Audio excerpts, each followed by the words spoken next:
The first atomic bomb was dropped on Hiroshima. Over humanity! The fires of frustration and discord are burning in every Let us city. not forget for a moment the toils and efforts that lie ahead. They say that those who forget their history are condemned to repeat it.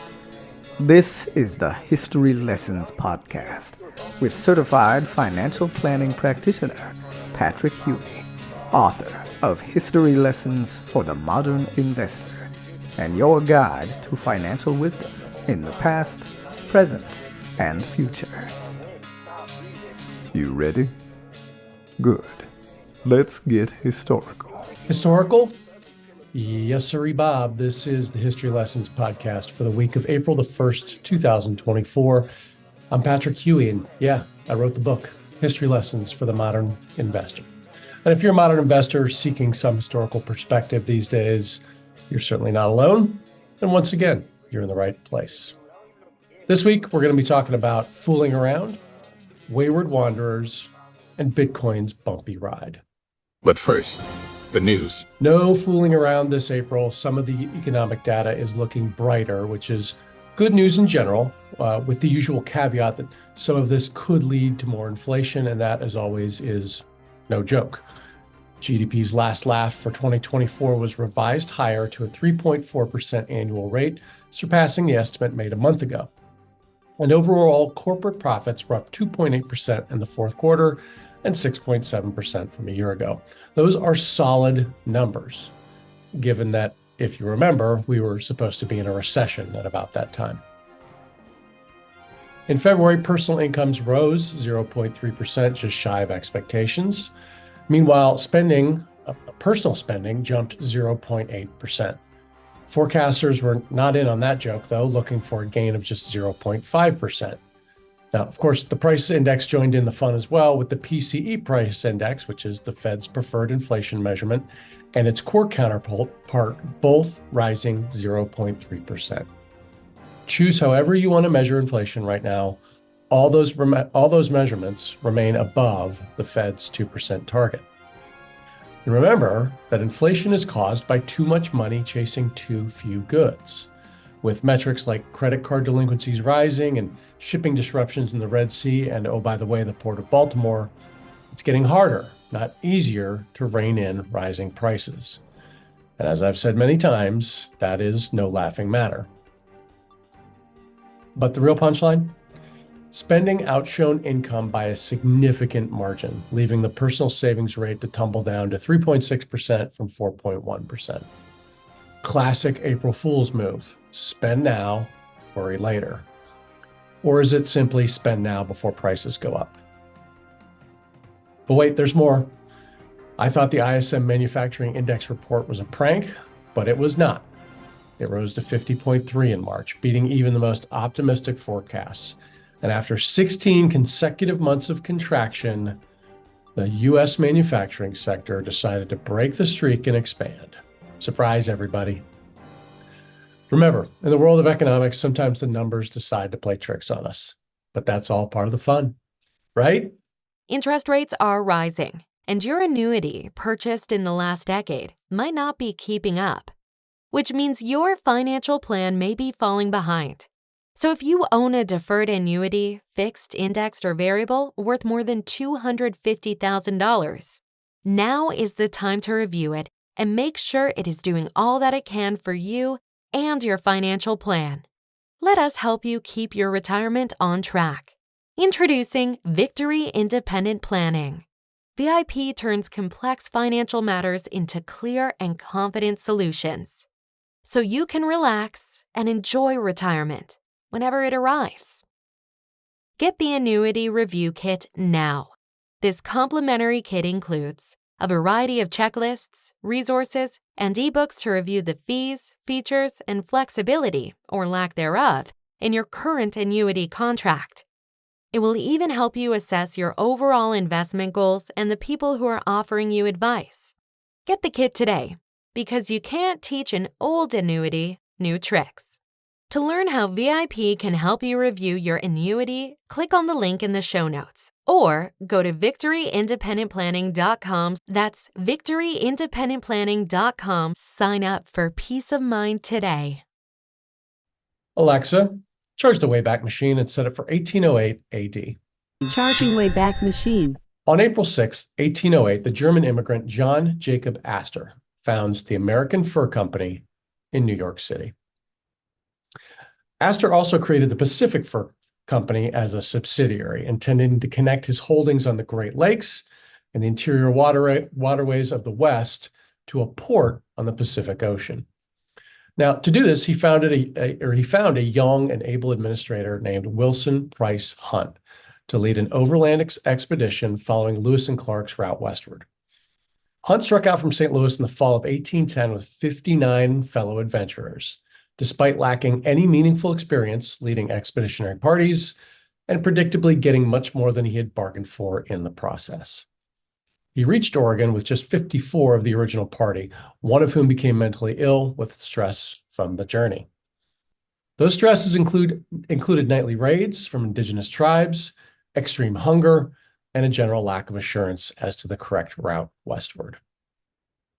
Hunt made it and established the outpost of Astoria, Oregon. If you get a chance to visit, I highly recommend it. He was then forced to abandon it when war broke out with the British in 1812. Now, what did this wayward wanderer and man of adventure do next? He opened a shop in St. Louis and later became the postmaster there. Not very exciting. In fact, big old yawn. In economic terms, Wilson Price Hunt evaluated the amount of money he would have received for continuing to take extreme risks and found it not worthwhile. Oh, that some of today's investors took similar stock of their own risk premiums. Perhaps they too might opt for more yawning and less craziness. But the good news is there's not been a better time to be conservative or boring in the last 2 decades. And you don't need to be a business genius like John Jacob Astor to see that. Wayback Machine disengaged. Returning to the year 2024. Finally, this week, it's on to the mailbag. You've got mail.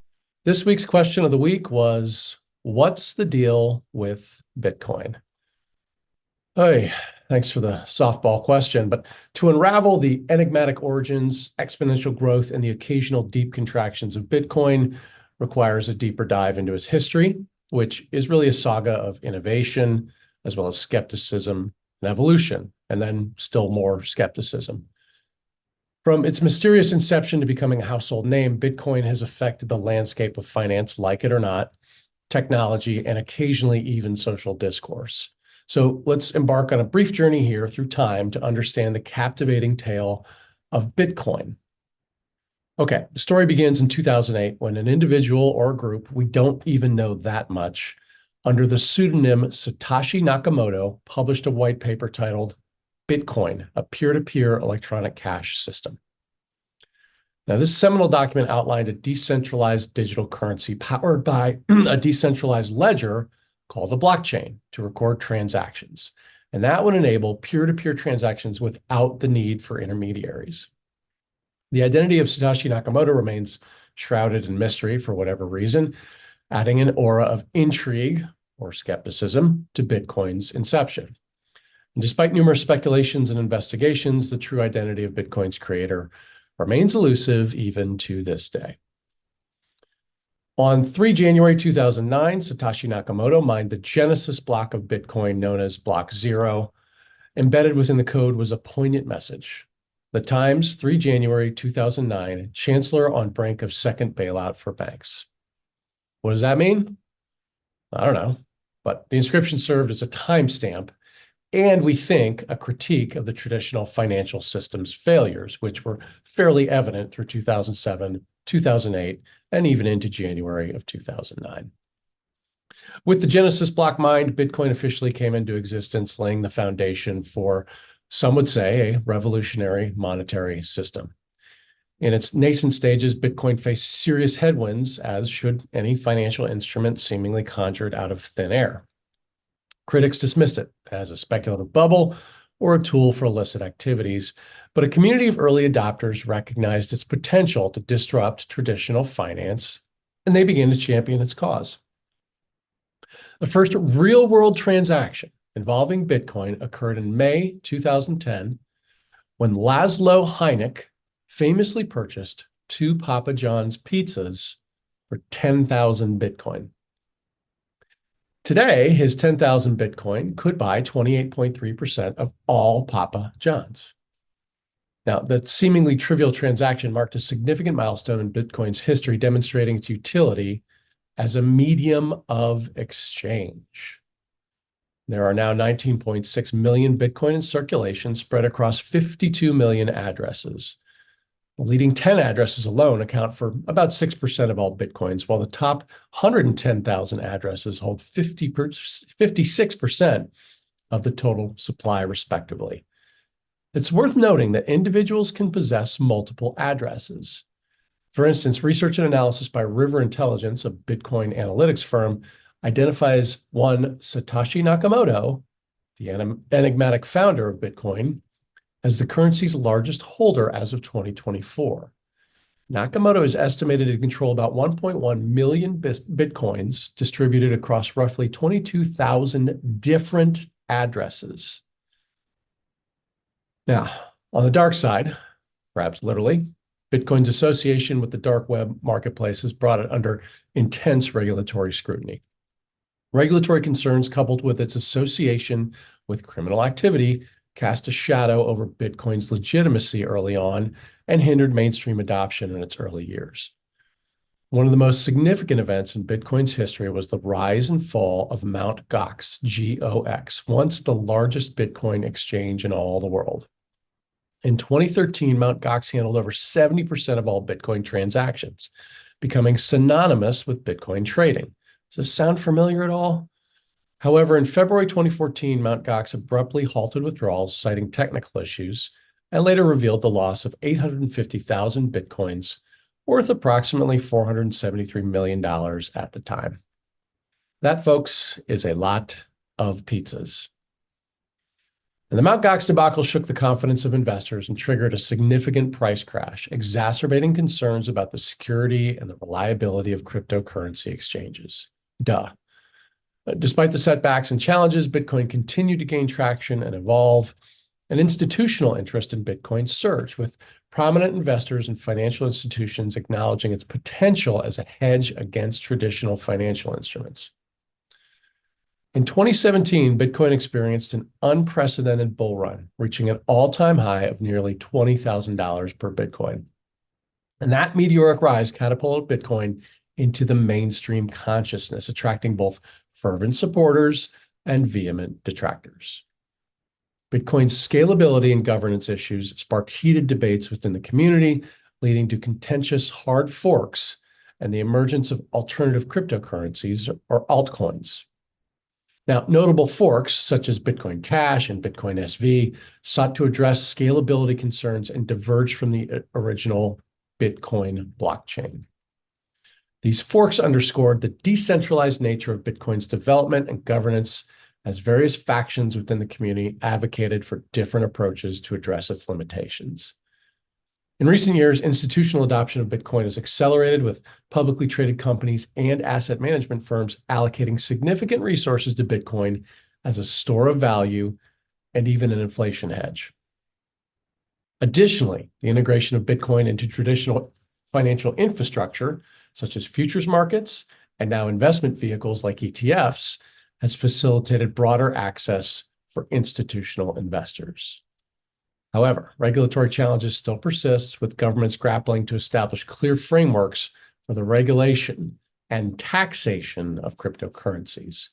The regulatory landscape remains fragmented, with differing approaches and attitude towards Bitcoin and other digital assets across jurisdictions.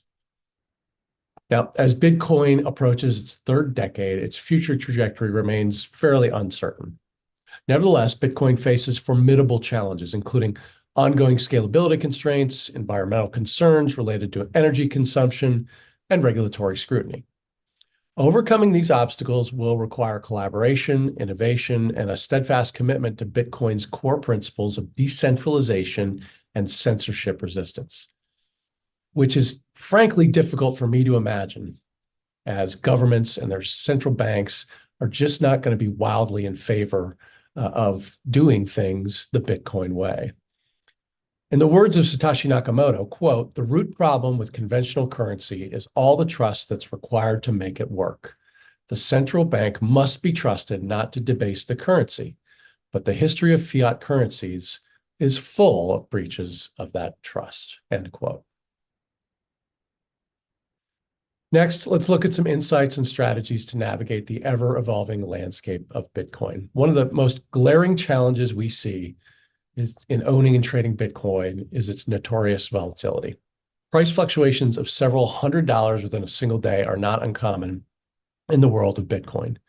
And while volatility presents opportunities for profit, it also significantly amplifies the risks and uncertainty for investors and traders alike. All right. Since 2010, Bitcoin has experienced 15 drawdowns of 30% or more from a previous peak. That's a lot. The most severe of these downturns, include two staggering drops of 94%, followed by declines of 85, 84, and 78% respectively. Some of these drawdowns took years to happen, and sometimes after a bottom, it took years to hit a new all-time high.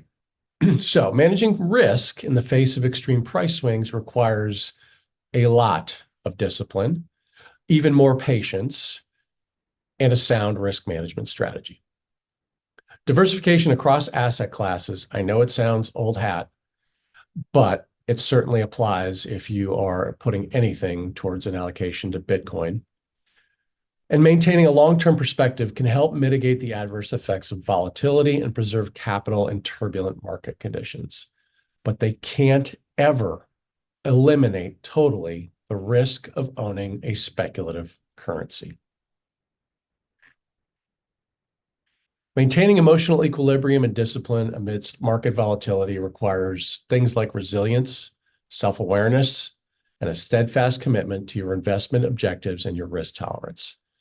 Cultivating that long-term perspective, practicing things like mindfulness, and seeking support from peers and mentors can help you navigate the psychological challenges inherent in Bitcoin ownership and trading. It sounds like a lot because it is. To conclude, owning and trading Bitcoin or any other digital currency presents a myriad of challenges and complexities, from volatility to security risks to regulatory uncertainty and psychological hurdles. So know the risks before you put any of your hard-earned dollars into one of these strategies, and be sure to practice sound risk management. Otherwise, your investment may someday only buy you a couple of lousy pizzas. Well, my fellow historians, that is all for this week. Check out my book, History Lessons for the Modern Investor, still available on Amazon.com. Be sure to do all the social stuff with us. Like this episode, follow me wherever you see or hear your podcasts. I'm available on Substack, Spotify, Apple Podcasts, and YouTube. Until next week, when we'll take another rollicking romp through the past and make an investment in your future with History Lessons for the Modern Investor. See you next week.